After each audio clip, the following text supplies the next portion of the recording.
Welcome back. Welcome back from your imaginary communities. Did you give your community a name? Did you give your group a name? Did you get all creative? Did anybody get all creative and fancy? No, Samira, what are you saying? I'm laughing because I feel like we just dived into the issues. We took a deep dive all the way into capitalism. So we did not have time to think about a name, no. That's good. That's good. You got on with business. Yeah. Yeah. Joelle, what about your group? Did you get all creative, giving it fancy names? We were in the same group. Oh, you were in the same group. Okay, let me try someone else. Nienke?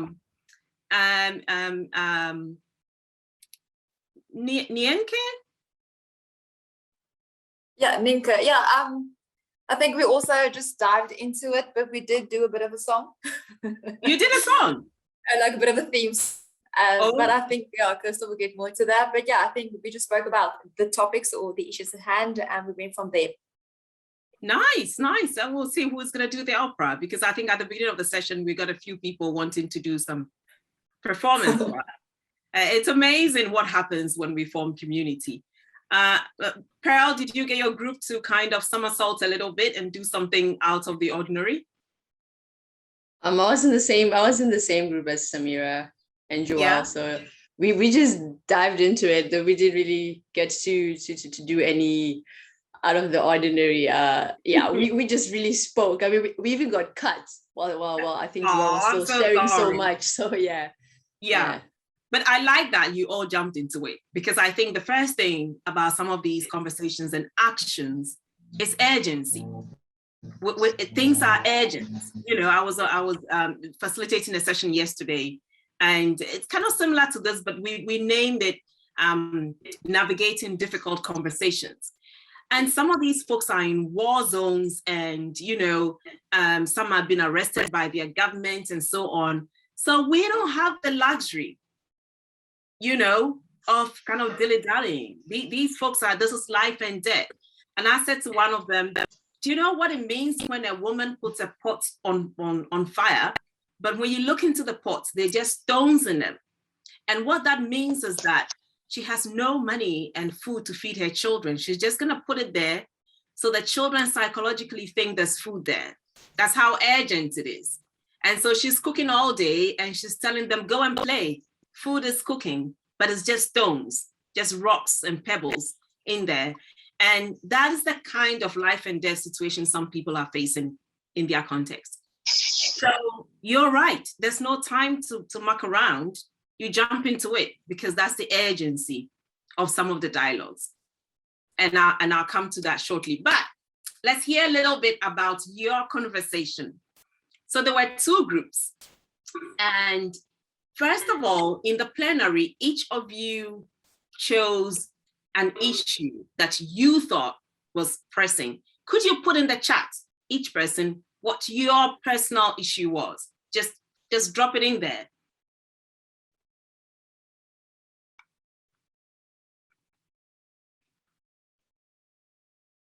Just the one you chose, not the one the group had.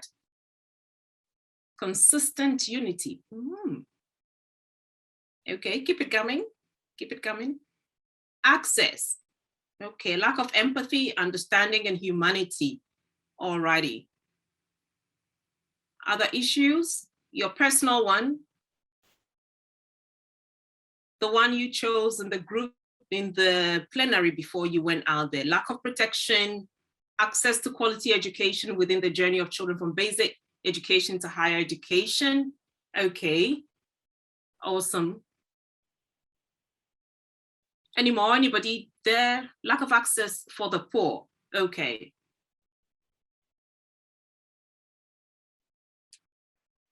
Right. So, any more personal ones before you went into the community meeting?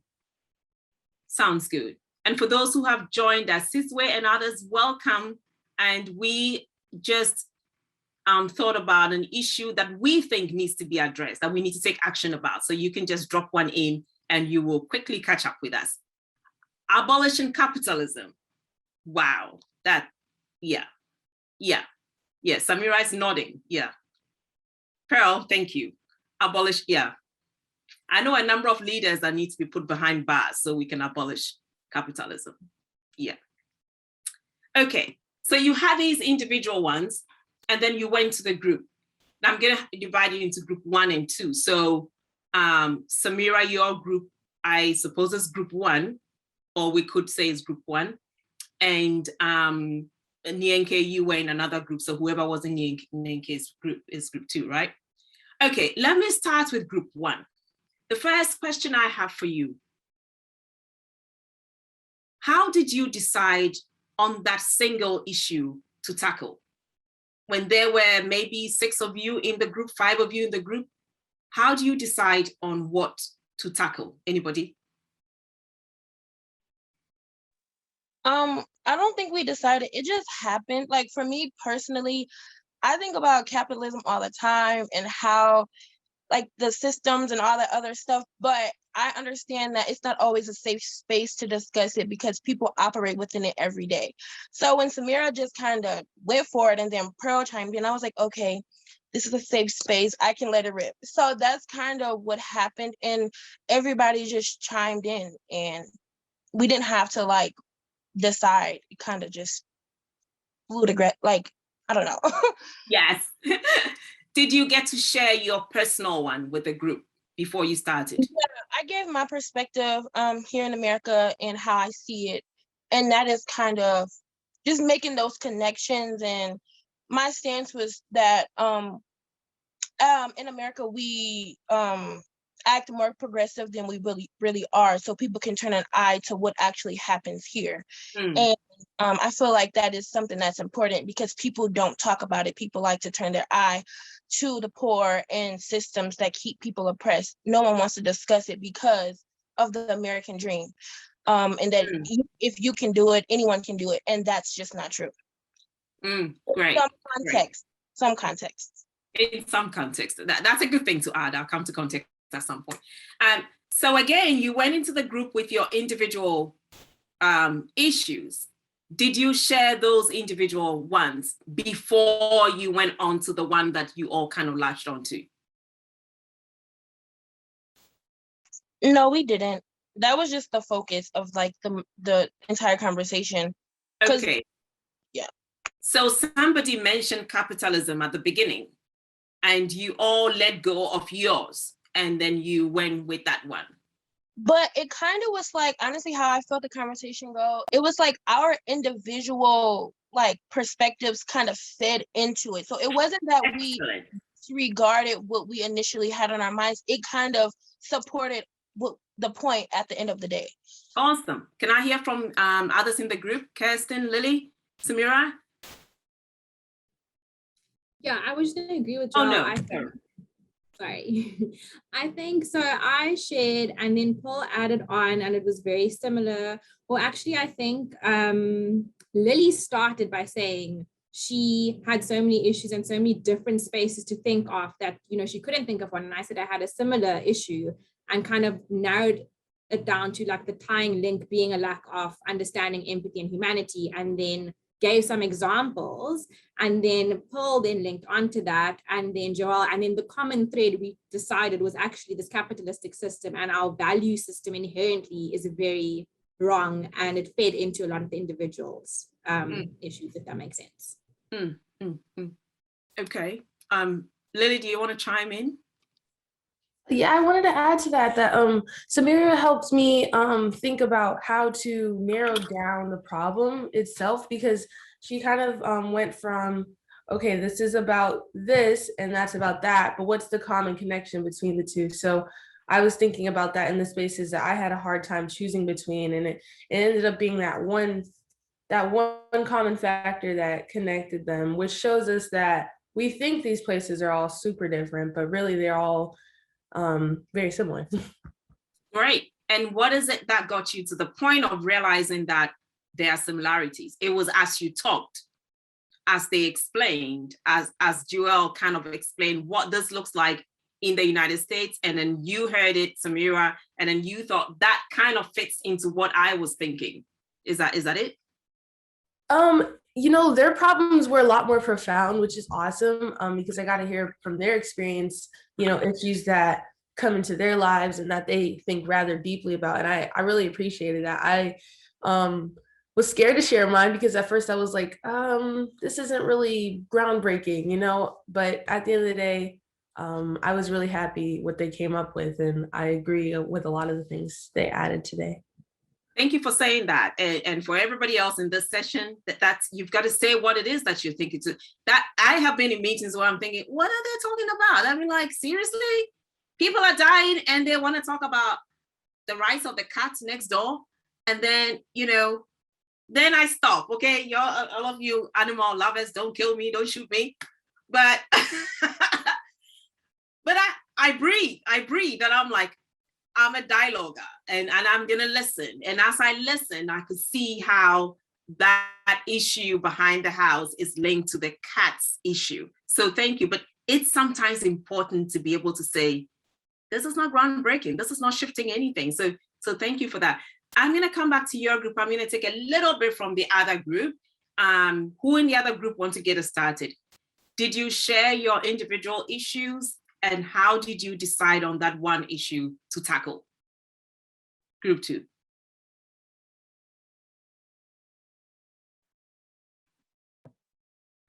So the common thread that kind of ran between our group members was access and lack of access, and how that actually has dramatic repercussions across the board in almost every facet of people's lives. And then Sikukele raised the issue of whistleblower protection, and we actually managed to find a way that plays a role in access, because we landed up narrowing this idea of access to education, and what is it that maybe hinders people's access to education, and also how would we go about addressing it. So you went from your individual thoughts, you listened to others, and you could actually see linkages between your concern and their concern. And you had the patience to listen, because I've been in meetings where people would say, I don't want to hear that. I have my own issue. But what you're saying is you could see a thread. And that's because you listened to what the other person had to say. Now, did any of you feel that you had to suppress what you wanted to say? Did any of you feel like you had to sacrifice your thoughts? Or was it in the expression of your thoughts, you were able to connect to others? Nyanke, do you want to share a little bit? Let me just first take my mic off mute. Hi, everyone. So no, I don't feel like I had to suppress any thoughts with regards to the topics that we approached or talked about.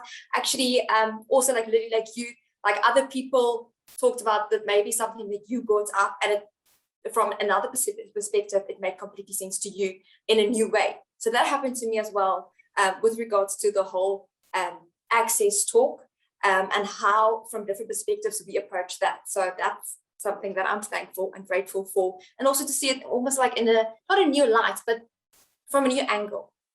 I can put it like that. Yeah.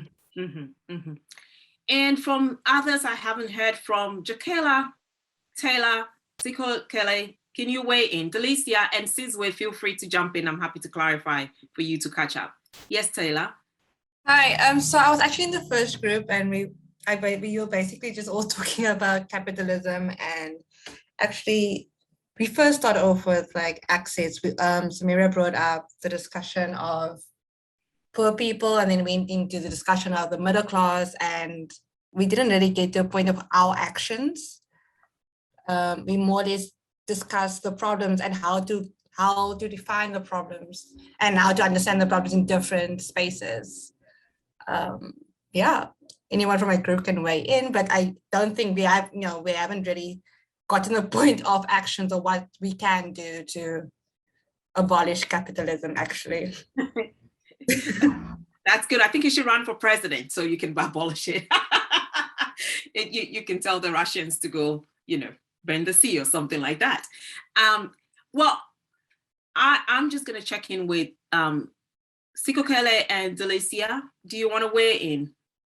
Yeah, I'll add. I was Yes. in Kirsten's group, and initially I had sort of two issues that were burning, and I think it came from when you were talking about your piecework.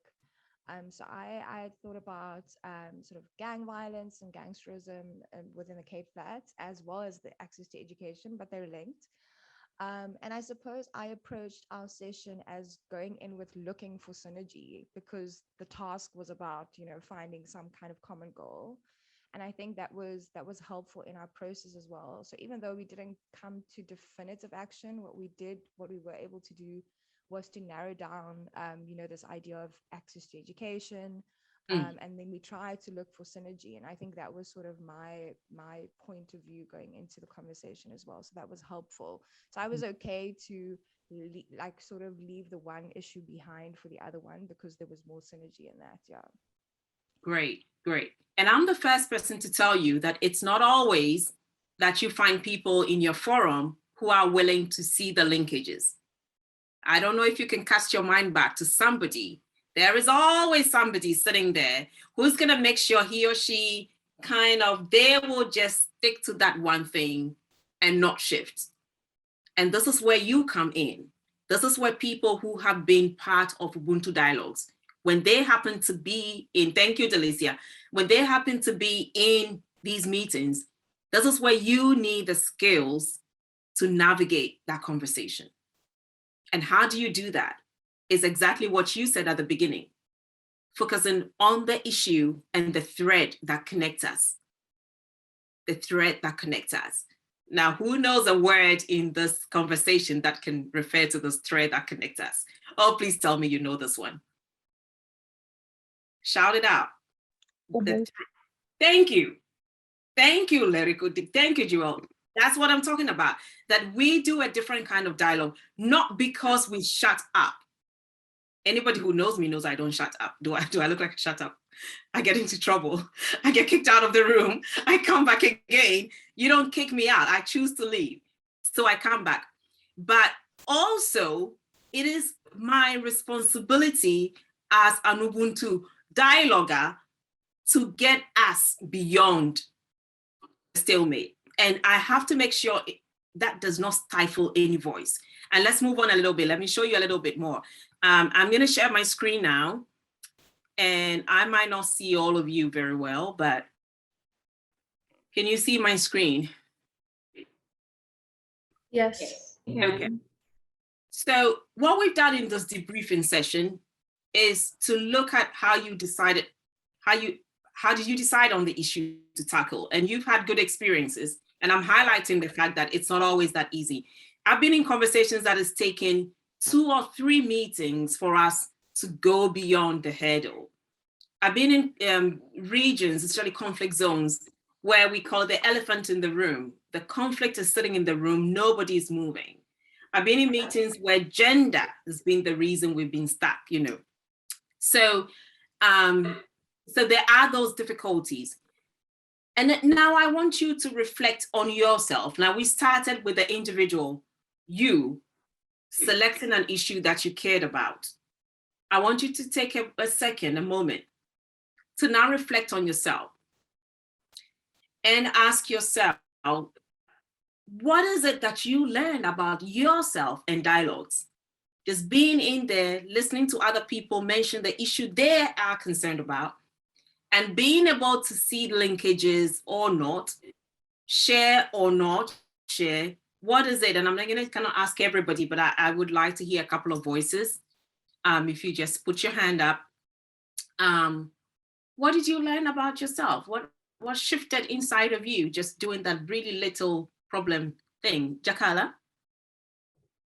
I would just like to say that I personally just realized that I was able to make a decision like fast, because at first I was honestly thinking that we would have decided on access being the challenge. Mm-hmm. However, we decided on education, but it's like as soon as she brought it to my attention, I was able to just make a quick decision. I was like, okay, we could do that. And it's like automatically I was thinking about the issue that I brought to the table, which was about healthcare and how it does relate to education as well, that can affect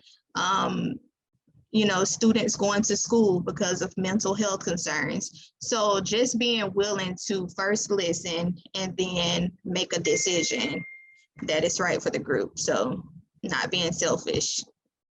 Thank you. That is so well said. First listening and then making a decision. Now, too many of us think when we have to listen to other people, then we don't get to talk. Like I said, does it look like I don't talk? No, I do talk.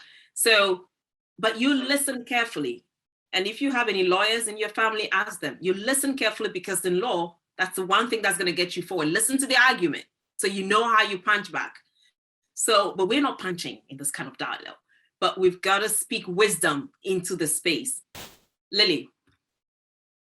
I was going to share that I really found it interesting that Samira and Pearl had shared experiences, and then I got a chance to listen to Joelle speak, and I thought it was cool because we didn't have as many shared experiences. I mean, apart, of course, but I was practicing what Samira first brought up, which was lack of empathy, was that me having my decision be the vocal point doesn't really show empathy for everything that they said, which was so awesome and so personal to them. And then, speaking on which level or class of, person, impacts how other people live their lives and how they're contributing to things like capitalism and, problems others experience. I thought it was a chance for them to, work on that and, to contribute to that thought. So it wasn't really much of a sacrifice, but more of emphasizing someone else's experience.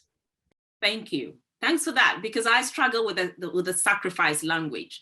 It just sounds, and especially when you are in patriarchal societies, and it seems as if women have to shut up and they have to sacrifice. And I'm thinking, we don't even need to talk about sacrifice if we make people understand the need to hear the other, the need to work with each other and figure out, do the hard work, bite if you have to, but do the hard work and get there. So you get there not because you dropped it, but because you lifted it up. Okay, let me push this forward a bit. So I've been talking about from talk to action. And as you have expressed to us, the dialogue is important in knowing what issue to discuss and how to go about it. And I know you all didn't get to the big action, but that's great because you see how long it takes to get into a working sense with one another if you want to work together before you get to action. So I want us to do some action. Let's just do it. But the question I have for you, what are we doing? Who is going to do it? Why are we doing it? When are we doing it? How are we doing it? And I probably should add, where are we doing it? So you see, there are questions to answer in order for concrete action to happen. And those questions happen in dialogue. Now, I'm not a fan of dialogue that goes on and on and on. But what I hate more than that is action that is not informed. Action in which we haven't thought through what we're going to do. And as I said to you at the beginning, there are places I work where people need to act swiftly. So when I say we need to think through, I'm not saying a whole day or a whole week. Sometimes that thinking happens in 2 minutes, but there is thinking. So what you have just done is you have decided on what the issue should be. And if you had continued, you will be saying, well, if we want to work towards reducing the effects of, severe capitalism in our society, what actions should we take? Who should we talk to? Should we write to the corporate world? Should we get some big businesses to support us? Do we know any of the Facebook bosses and the Bill Gates and the people who we hear about? Do we know any of them who don't like the system? Can we build alliances? Why must we do it? Do we have a time frame, Joelle? Yeah, I'm gonna try to make this make sense, but it kind of ties into the first question that you just asked. For the action for me, and something that I got from the discussion is understanding that people are people. And when we talk about systems, when we talk about poverty, the poor, I feel like we group people into these boxes, and just understanding the cultural and historical context behind things, and that these are individual peoples that are mothers, fathers, you know, that are a part of community. But as far as us, what I would say is that I don't think the help would come from like corporate. I think Ubuntu and community is like where it can start. Having community efforts, that is something that I can see that is practical, that we can reap tangible benefits from, and help the less fortunate. Sounds good. Thank you. Thank you. And also for pointing out the fact that we need to understand the history and the background to things.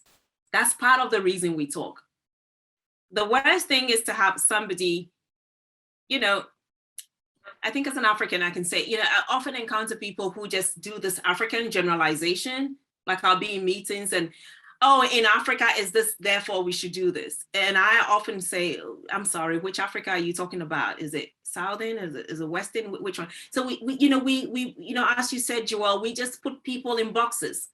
We don't take the time to understand the issue. And part of the reason we talk is to understand the issue so we can take action that is informed. So these are questions to keep at the back of your mind, and I need to kind of keep moving. I'm sorry. And so what we have done, if you cast your mind back last 3 to 4 weeks or so, we do want to act.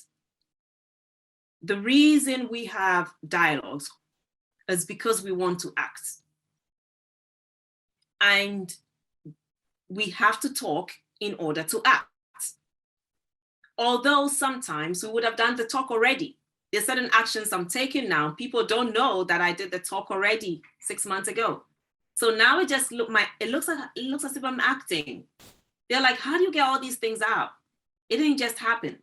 I've already paid my dues. I've done the talk. But it needs to happen.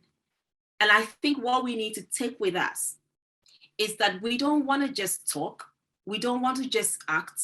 We want to talk and act differently. There are so many ways of talking that are not productive. My friend in Hungary was sharing with me how the public officials have conversations, and sometimes even in parliament, it looks as if they're about to beat each other up. And you may have seen that as well. I've seen that even in my own country, in Ghana, you know, and you ask yourself, how are we talking?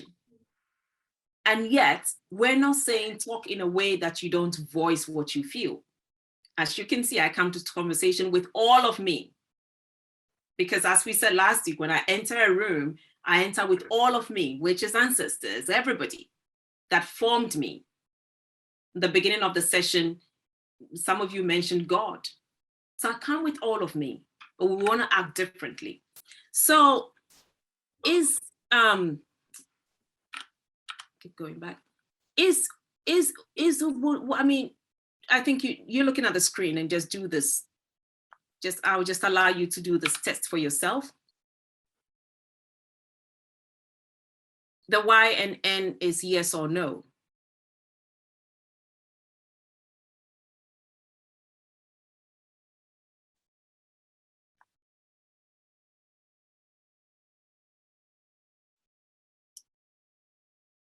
So does the fact that we have to embody Ubuntu ideas and have dialogue with that, does that mean we don't hurt each other? Of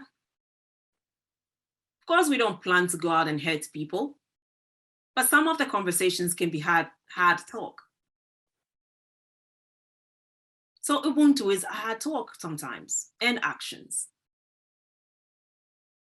Does it create safe spaces? It can, but we have to work towards it.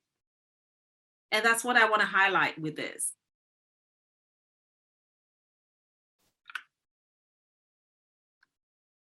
I want us to kind of spend some time on some of the things we are struggling with. I'm going to stop share for a minute. In my final minutes, I want to share with you what I've heard you say in the last 3 to 4 weeks. and what I think we are struggling with. And first of all, I want you to understand that you're not the only one struggling with it. I've been in these spaces for a while and I still struggle with it because every conversation is different. And I don't go into any conversation assuming that I know it. But I go with the principles that people must be heard, people must speak, but above all, we must act. So I want to share those last pieces of thoughts with you as some of the struggles that you have mentioned in the last few days, couple of weeks. I'm going to share again. Okay. So I think you have heard in this group something that sounds like Ubuntu is kumbaya or can be kumbaya. And kumbaya, as I notice the rest of the world talk about, is that thing that you go around in circles and you don't really say anything and all nice and nice. Actually, any conversation can be that.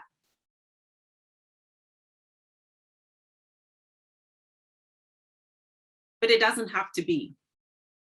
It doesn't have to be if we bear action in mind, if we know that even the act of talking can empower us to do more and to do things differently.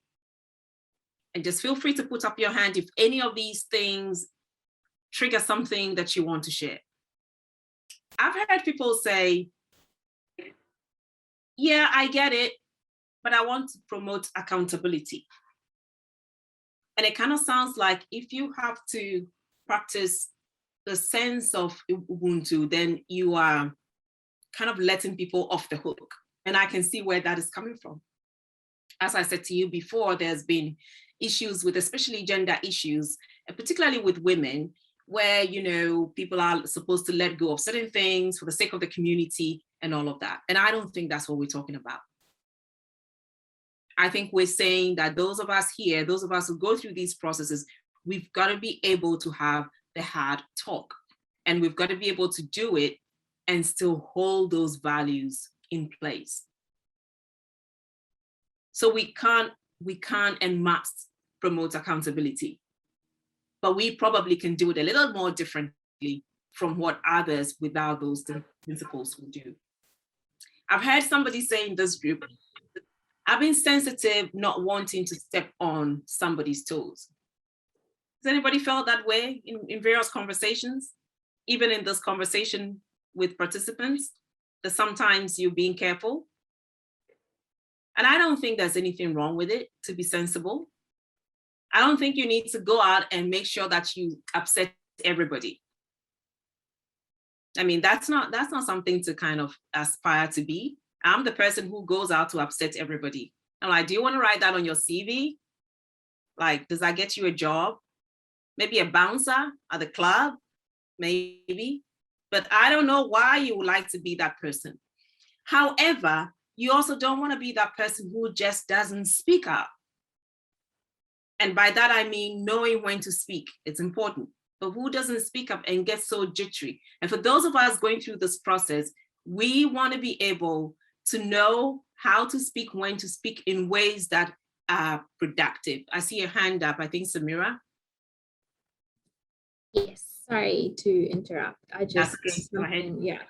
I just need to gather my thoughts because a lot is happening. But I think, yeah, all of these points have raised a lot for me, just on the point of being sensitive and obviously being mindful. I suppose that's important, but also this idea of knowing when to speak and how to speak. I think linked to that, and something that I've really learned throughout the dialogues, and especially today, is this idea of, and we touched on it, I think last week, privileging of certain languages, certain narratives, valuing certain ways of speaking. So very, for example, objective speaking as opposed to emotional speaking. And this idea that to get your point across, you shouldn't be emotional, you should be focused on reasoning and logic.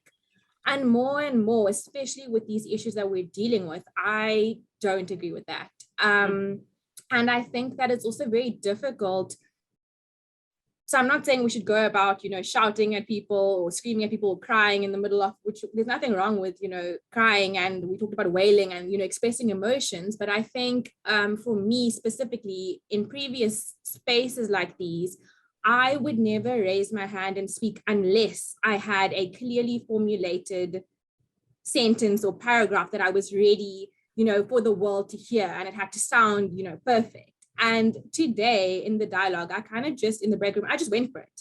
And I don't know if my group picked up, I don't even know if I was making sense at some point, but I just let it rip. And I felt angry, and I'm still feeling very angry in terms of the things that we talked about, but it's a good anger in a way. And it's, motivating me and fueling me. So I also know last week I said, look, I also came to this wanting action and wanting, kind of tangible outputs and things that I can do. But I was also reminded today that just having dialogues with people who not even share the same ideas, but build on each other's ideas from their perspective and share kind of the same passion motivates you. I mean, it's November, I'm exhausted, I'm tired, I haven't been having a good week with marking, but this really uplifted me and gave me so much energy and motivation to kind of push forward and keep going with these type of talks and discussions. So thank you to my group, and thank you to everyone for that as well. Thank you. I just feel like ending. And did you see how much love we were showing you? We were just all kind of like connecting with that thought, because that's just like what happens. Like, we need to be connected with people, and we may not agree with them, but I think what you have said is just developing the skills to be in the meeting, in the conversation. And out of curiosity, may I ask you, in those days where you tried to write the perfect script before you spoke, at what point do you feel you've got the perfect script? That is the issue. So I suppose where it's, a really well formulated, articulate kind of, verbalization as opposed to verbal diarrhea. And I'm sorry for that, but that's how I felt. Like, I kind of just offloaded everything. And linked to that, I think what I noticed is I'd speak up a lot less because I felt like, no, I'm not ready to share. Actually, I don't know what I'm saying. It's not coherent. It doesn't make sense. Okay, right. Thank you for that. Thank you for highlighting what is on our sheet. I'm going to zoom through a couple of things and then I would hand over. So these are thoughts from you, as I keep saying. They're things I captured as I listened. And, I want you to think about what you have, and I think Samira has already done that, what you have learned here that you wouldn't have experienced if you didn't attend this. I've heard people say over the weeks, it was difficult to get my voice in when in the big group, but they did that in the smaller group. It is a question of you thinking about what does Ubuntu look like where you come from, because we need to interpret this in ways that are useful to us. I've heard people say that sometimes this whole thing makes them look like an imposter trying to influence positively all the time, and it's tiring. And it's important that we make these conversations authentic. So it's not about being an imposter. It's not about being like the peacemaker if you're not. Rather, we would like to build the skills towards that. And a couple more struggles that you have talked about. I think sometimes we struggle with the notion of right and wrong, perfect and imperfect. And yet what we do in dialogue is to be able to talk through things and weigh the options and see what we can do together. So it's less judgmental and it's kind of more exploratory of what is out there. And I think Samira just captured that thought again. What happens when we feel exhausted about the conversations? When we're tired of fighting, when we're tired of telling people off? This is where we know that we need to build skills to be in the dialogue, to continue to be in dialogue, because stepping out doesn't make it any better. It stays there with us. In this conversation, I've heard people say, well, what happens if the conversation has implications for bigger decisions? Then you feel like you need to step in. And as I heard you say that, I wanted to say, still you need to figure out when to speak, how to speak, and where to say it. And sometimes you might just say, I don't know, so you can listen to other people. And I think all through this, I've heard people say we're balancing being peaceful with speaking up. And I want to say, it's not either or. It's not either or. We can speak up peacefully, even if we shout. And that's what people want. So before you go, just consider this that came from you. now you're realizing that we may sometimes start this conversation by seeing the other. The first example, the first exercise we had was about the other. We go out there and find out what kind of labeling is out there. Now, I heard from you over the weeks that actually we have all labeled others. Now put your hand up if you have not labeled anybody in your life. Well, the point is, it's also quite unconscious. But then people have also said in this place that they realize that they are now bold and they're not taking the back seat. They realize they used to put up a guard and a wall, and now they're more aware of their own self. Someone said, I've been open-minded and it's become easier. I think Samira has captured that. But we also realize that most people that we think are the problem mirror back to us what we present. Somebody said in this meeting, I realize I'm that girl. You realize that you always think the person who is causing the trouble is the other, not you. But in these conversations, somebody said, I didn't realize that I am someone else's trigger. You also cause somebody to be, upset. You can be that thing over there. So we have talked about what we have learned, and we keep talking about empathy, but I've heard that people don't want empathy to be misunderstood as kumbaya. I think I've already addressed this. Kumbaya is something you don't want. You have a responsibility towards making the conversation productive. And I think a lot of you have said you now realize that this is a multidimensional thing, having the conversations, and it's not so much linear, and we don't just sit there, but there are various levels into making action happen. And I want to highlight this last point, that so many of us rely on others to give us. We're frustrated with the system. We're frustrated. What we don't do with our conversations is we don't then say, what can I do about it? And we get frustrated that nothing is happening. But I say to people, when you want action, be the first to say, can we do this? And it will be amazing if in this group, some of you just say, can we get together to begin to address some of the issues we mentioned in the exercise? So ultimately, the point is that we do have dialogues in order to take action. And for that action to happen, it's important that we face the issues and we frame them in ways that we can have conversations that promote accountability, justice, action, and so on. Ubuntu is action. It's nothing else. And it happens in many different ways. So as you go off, I just want you to remember that when you get frustrated with the process, when you get frustrated with the system, remember that people are at different places. We've all had different experiences, that you cannot act alone all the time. And the sense of Ubuntu dialogues is for you to work with other people, working through the temperament, the problems, in order to take action productively. And I think I'll leave it there. Thank you.